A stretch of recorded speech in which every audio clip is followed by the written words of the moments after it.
Hi, and welcome to Cinemasters. I'm Casey Zenner. And I'm Payson Johnson. Before we get started, I'd like to tell you all to click the Amazon Associates link down below. Once you click this, anything you purchase on Amazon will get 10% back on it, and it does not add to your overall price. So go ahead and click there if you'd like to support us. The movie we will be reviewing today is It, directed by Andy Muschietti, based on the 1988 Stephen King novel of the same name. Now, most people probably know this based off the miniseries from the 90s. It came out 27 years ago. Most people think it's a movie. It actually was a miniseries. It came out on ABC. So the first question I want to ask you, Casey, is have you seen this miniseries before? Yeah, the funny thing is, so as a kid, my mom was like really into Stephen King, so I knew about it, but I had actually never seen the series as a kid, and I still had nightmares about it. I didn't watch the series until about high school, though. But yeah, it was all right. Yeah, I watched it, I believe, probably either like a year and a half or 2 years ago. It was basically when this movie, when the announcement that this movie was being made, I wanted to get like backstory on it because I've never read the books, mainly because Stephen King, from the movies I've seen, it seems like he comes up with really good ideas, but he doesn't always pay off with it. And I feel as if that's kind of how this miniseries, that's how I would describe this miniseries, where like it had some good ideas of it, basically like the psychology of like getting into like these kids' minds. But when you get to the adult half, where it's just like, oh, it's just a giant spider, I think that's where it kind of loses me. Yeah, I don't think the miniseries is quite particularly held up very well. I think it gets very dull at points. The child part, which is what this movie is based off, this current It movie is based off the first half of that miniseries. I do feel as if that was the better part of that original series. The adult aspect I wasn't that into. So yeah, going into this movie, I was a little apprehensive. I enjoyed the trailers, but I was sad when Cary Fukunaga, who is the director of the first season of True Detective, and yeah, amazing, and Beasts of No Nation, the Netflix movie, he was originally going to direct it, but he dropped out, and he was replaced by Andy Muschietti, who had directed only one kind of meh film. Yeah, and I believe Cary how do you pronounce it? Cary Fukunaga. Fukunaga, yeah. I believe he was like a co-writer still, right? He still got a co-writing credit? And I'm happy he was, because I really liked this movie. I thought it was a scary movie. I thought it had some great performance by its actors. I thought it was well directed. Yeah, I thought it was I really enjoyed this movie. Okay. Yeah, I went in with pretty low expectations because and obviously there hasn't been very many great horror movies coming out as of late. You know, there are a couple. You know, like Don't Breathe, I thought was really good. Get Out was amazing. And the trailers for this just weren't really doing it for me. Like, I wasn't really impressed by them too well. So I went in with pretty low expectations, and I left with the same expectations, kind of. Like, I did not really enjoy this movie that much, and the more I thought about it, the more I left, the more I was just not really feeling it. Yeah, so was it just sort of like a general feeling of meh? Like, was there any, like, was it like a mix of, like, high points, low? There was definitely good stuff for me, but for, like, honestly, it was just unbelievably mediocre for me. Like, I don't, like, thinking back on it, there wasn't really a point where I thought, wow, this is really exciting, you know? Like, there was maybe one or two, I'll give you that, maybe one or 2 points where I was really engaged.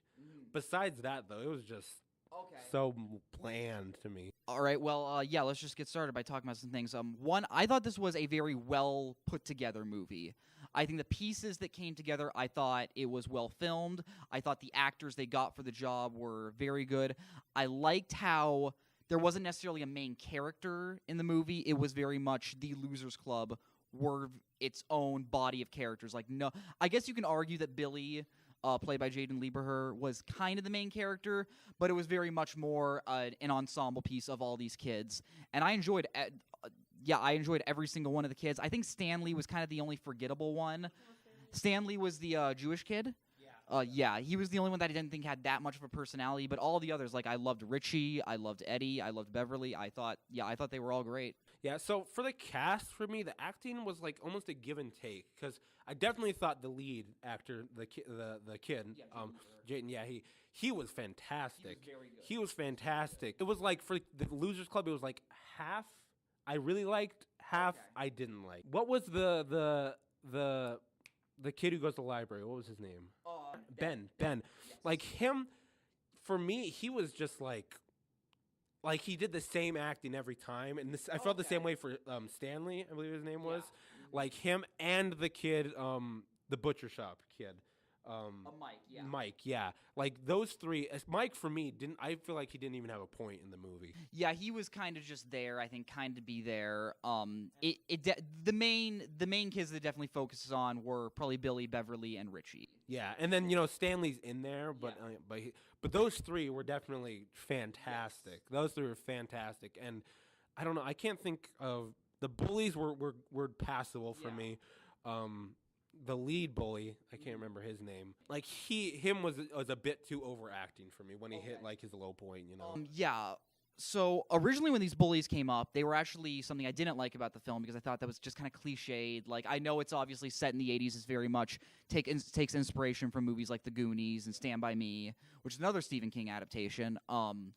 But for me, I started to enjoy it more when we actually saw the bully's dad and we saw why he's like that. And that's one of the things I did appreciate about the movie was that it didn't leave out. Because one of the things that Stephen King is really about is sort of the mixing of the supernatural with the real life horror, And so I was really happy that they still kept in that the parents and children with the three kids, Some of it, like with his dad, felt like it came out of nowhere, but it was still okay. It was still good, It didn't like take me out of it at all, I think the only thing that take me out of it was that I thought it was so much better done with Beverly and her dad. Yeah. Like sort of like creepy undertone. Like is he like I think the implication is that he was touching her, basically. Those were probably some of my favorite moments in the movie with how deep and dark it got, because I'm personally a guy that stuff scares me more than, like, the supernatural stuff. But, yeah, that was one thing I did really appreciate. Something else I appreciated was Pennywise. Oh. I thought he was fantastic. I wasn't sure because I love Tim Curry, yeah. Tim Curry. He was great, Like he terrified me as a kid without even having to watch the movie, And I was really worried when I saw a trailer for this. I was like, I don't know if I'm going to like him or not. I thought he did so good, though. So, yeah, this is a very different interpretation of Pennywise from the original miniseries.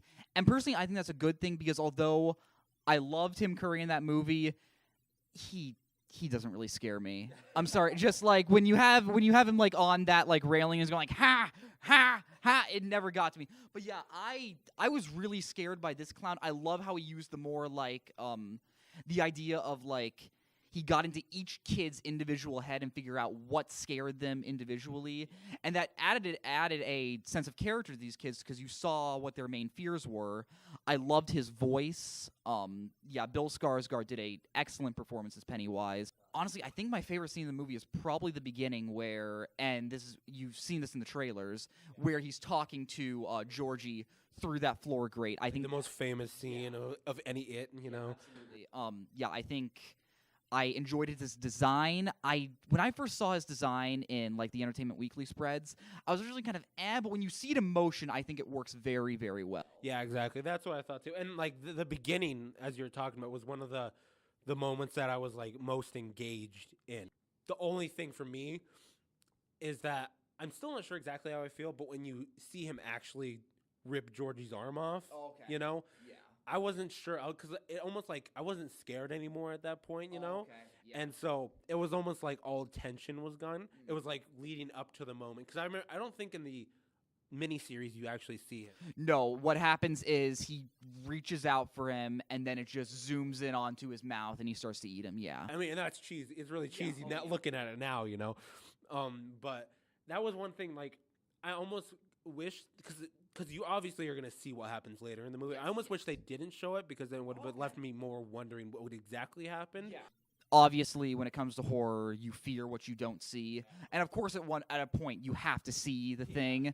But yeah, I do agree with you. I think it would have been better if they did not show him, but didn't show exactly what happened. But I still thought it was effective. I still thought it was shot very well. And that was one of the only moments that really had me like, oh my gosh, it's getting real close, you know, like tension building. Yeah, the big tension moments for me were when not so much when they were all together, when Pennywise was like trying to scare all of them together, but for me the big moments were when he isolated each kid and he was really getting to each kid's head, like when Eddie's walking home and he sees that like First off, I think the effects in this movie are really good.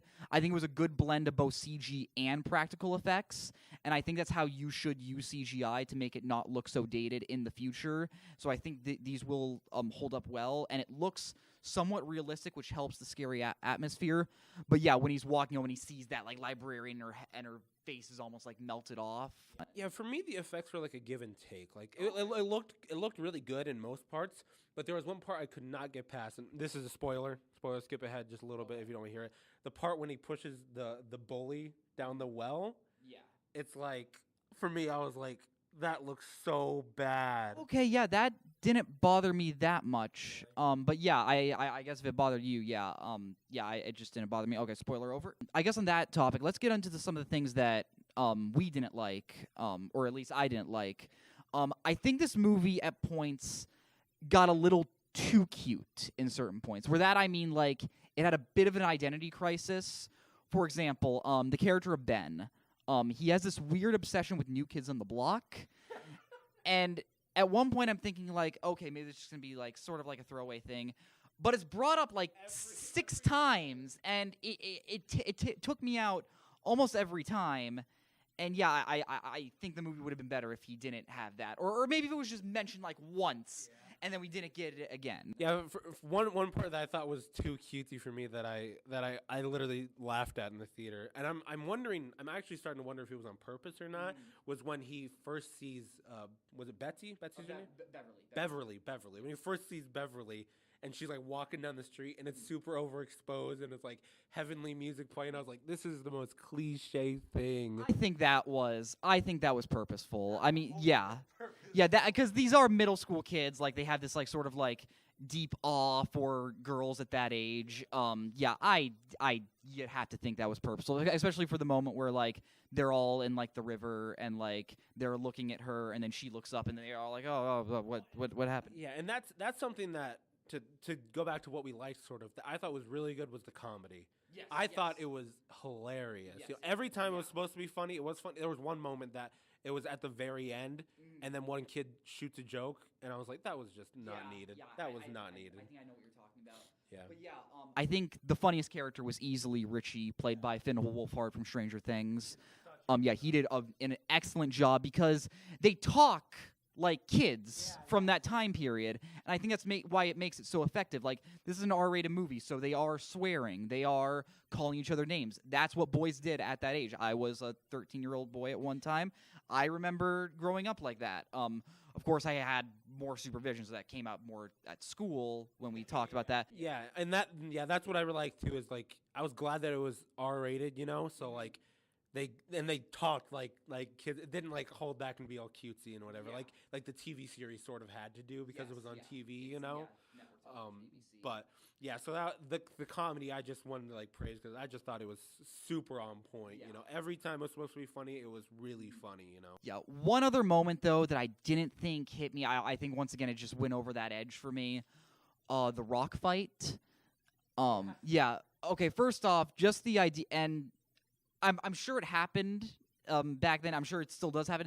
The idea of kids just chucking rocks at each other, and I think it would have been okay if the kid didn't yell "rock fight." Yeah. You know, like it's not like a food fight. You know, and then the music just starts blaring. Yeah, I think that was probably my least favorite part of the movie. I was like, oh, okay, come on, and yeah, it was just those moments that I think made the movie go from hitting that point of excellence that I was maybe hoping for, but I still obviously really liked it, and those didn't happen too much for me. So, something that's really important that I did not like at all for this movie is the horror.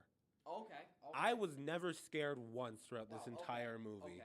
I was creeped out at a lot of moments. I think scared was probably a strong word, but yeah, I was definitely creeped out, and I think that does have to do with the fact that they are kids. So of course I'm going to be more scared.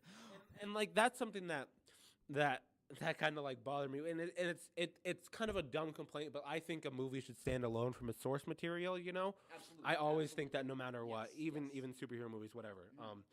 But like this one, it sounds awful, but I really kind of wish they would have killed Pennywise would have killed one of the kids. Because never in the movie did I think anything bad was gonna happen. Like there was one point near the end.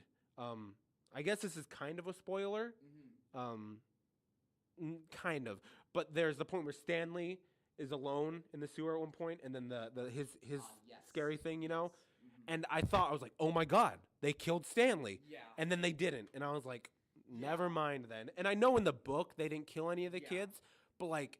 Never once did I think these kids were in any real trouble, you know? Yeah, obviously they don't kill them because, in case you guys haven't seen the miniseries, part 1 is the story of them back in the 50s, and then part 2 is them in the 90s as adults, and they all are basically drawn back to the town.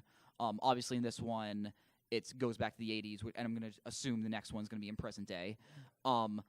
So yeah, and of course none of them die in the book or the miniseries. But yeah, I think the more I think about it, I think it would have been interesting if they did kill off like Stanley, because he probably was the least interesting. Exactly, like that's what I thought. I was like, finally, you know, something like actually terrifying, and it didn't. And I see why, because they have to use them. But I'm like, it would have been so much scarier. Like never like that. Okay, there was 2 parts that I was kind of creeped out about. The part with what's the kid, the health kid? What was his name? Eddie. The part when Eddie and Pennywise are alone downstairs in the house. Yes. And they didn't like have to add any effects to Pennywise really. He was just being really creepy to him. Yeah. Like that part I was like, okay, this is kind of creepy. And I really liked that. And then the part when Beverly is alone in the sewer and he comes out with his little stage show thing, like that was like, okay, that's kind of creepy too. Yeah. But yeah, besides that, just okay, for me, those moments, and I think one other moment was when they do eventually go to this house, and when Richie goes into the room with all the clowns. At that point, really, that got to me. Really, yeah, it was, and that might have been a bit. Not, I guess it's not really my fault, but I had already seen the trailer. Okay. And that part's in the trailer, kind of, where you find you sort of see what happens. You don't exactly see it, you know. But even that, like for me, it was just like the movie was full of just jump scares, and I'm not saying jump scares are terrible. Yeah. They can be used effectively, you know. But like with this one, it was every single time you have the rising music and then the pause, and then it happens, you know, every single time. And so I never was like terrified or surprised. There was one moment when Pennywise showed up and there was no sound, and I was like, okay, that's a good kind of jump scare I'm going for, you know. But the rest of it, I was just like, I can see it coming, so why should I be scared? Yeah. Personally, I think you're being a bit too not say this as an insult. I think you're being a bit too overdramatic with how many jump scares were in there. At least I didn't think there were too many. There definitely were quite a few, but I didn't think they were like overblown like some other like It might be it might be because every time it happened I was like, oh god, here we go again. That might be something that happened that it could be, because I mean there definitely were moments that weren't jump scares, but even those ones didn't really scare me, you know. But like every time one of those happened, I was like, oh god, you know, I know it's coming. So yeah, that was like one of the biggest issues for me. Is like it's a horror movie, and I never was scared throughout the whole movie.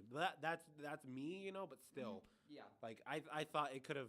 Like I've seen movies in the past couple of years that terrified me. You know, It Comes at Night, It Follows, The Witch. Absolutely, you know, and it's just this one. Just I was pretty much bored throughout most of the movie. I was completely creeped out throughout the entire movie. I was very unsettled. I think maybe not scared. I was just like, oh man, okay, like let's get out of here. So one last thing I would like to talk to you about is so this movie is basically part 1 of the book, and unlike a lot of books, like this isn't like The Hobbit for me, where like they stretched out a 300-page book into 3 movies.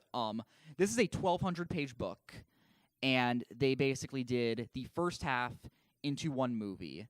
And I think this is a book that can be serviced well as 2 movies, and I think just focusing on the kid story was a good idea for this movie. I think it ended on a pretty good cliffhanger. Basically, it basically says, "Hey, this is just chapter 1 of this story. We will be making a second one." And judging by the projected box office for this movie, it probably will be getting a second one. So yeah, I think that was a good idea to just focus on the kids for this movie and not going to the adults. What did you think? Like, okay, so for me, I definitely thought, I mean, it's logical. I think if they did it all in one movie, it would have been a jumbled mess, you know, compared. The miniseries, just flashback, Yeah. flashback. So I think it had to be done, Yeah. you know, and it, like, I'm glad they did in a sense, because this at least has an intelligible story, Yeah. you know, like it has the typical 3-act structure and everything, you know, character arcs. So at least it's like for an audience you can enjoy, you know. Yeah. But partly for me that just like bothers me is how there's so many movies that are coming out nowadays that you don't even need to see the box office to have a sequel now, Yeah. you know, Yeah. because obviously this is another franchise movie. It's based off something that based off some novel or something like that. And I don't mean to be, but I tend to be more critical toward these just because they're not original material, you know? And I want more original material, obviously. Yeah. And it just when that came up at the end when it says chapter 1, I was just like, oh my God, you're not even waiting to see how it does, you know, in order to make a sequel. It's like box office. And box office shouldn't matter, but it's like box office doesn't even matter anymore. We'll just make, because we know the next one's gonna make money, you know? Yeah, I'm gonna guess it was probably like contractual, where like they're gonna make 2 movies, and I'm gonna guess they were probably gonna make it chapter 1 until the idea of part 1, part 2 sort of became box office poison at a certain point. Because and this isn't like those movies. Like, this is definitely a complete story, and that's why I liked it as much as I did. Personally, I don't think that just because a movie isn't original that I immediately more critical of it. Obviously, I want more original films. I love original films. A24 is my godsend at this point.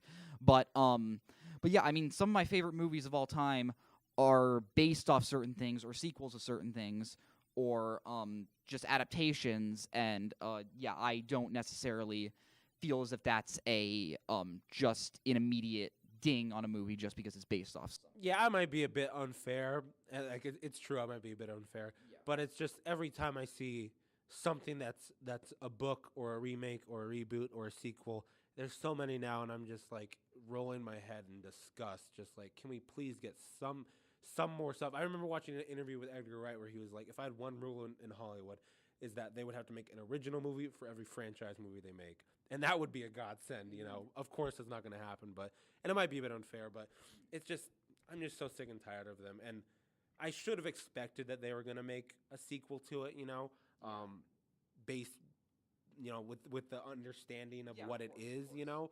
But it just, I had to roll my eyes when it just came up chapter 1, just being like, of course they're obviously just gonna make a sequel now. But yeah, I knew, so it didn't bother me at all, and I'm fairly excited for the next one, because the adult story I don't think is quite as interesting as the kid story. I'm a bit apprehensive for how I think the adult story is gonna be, but yeah, hopefully it's as good as this one. And then one thing I had a question. What did you think of, or if this movie had any sort of style to it? Because to me, it had like a little bit, but just for me, it was just because it was like 80s. Yeah, see, that's what it reminded me of. It reminded me of movies like The Goonies, like E.T., like Stand By Me, of these kids just going on like an adventure. And I miss those sort of like family movies where they had a sort of edge to it. And I do think this movie did have its own style. And again, I'm probably being a bit cynical, you know, with me being how I am. But like there's like so many 80s throwbacks now coming out. And of course, it makes sense that they would do the 80s because, the sequel would then be in the modern day, of course, you know.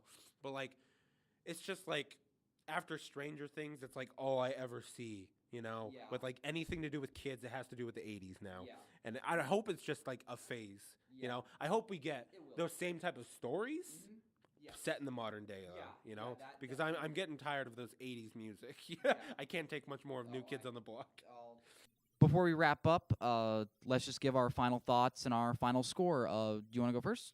Yeah. So for me, this movie just has too many mediocre problems with it. You know, like there was some interesting cinematography. I'll give it that.